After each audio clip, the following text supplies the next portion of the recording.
Great is the Lord, and greatly to be praised, and the city of our God,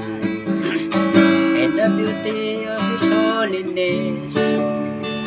beautiful persecution,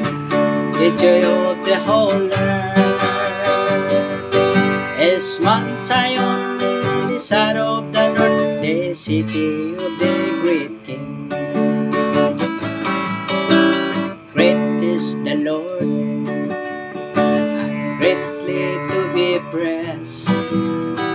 and the city of our God, and the beauty of His holiness, beautiful persecution,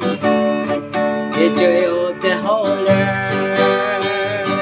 is Mount Zion on the side of the north, the city of the great King.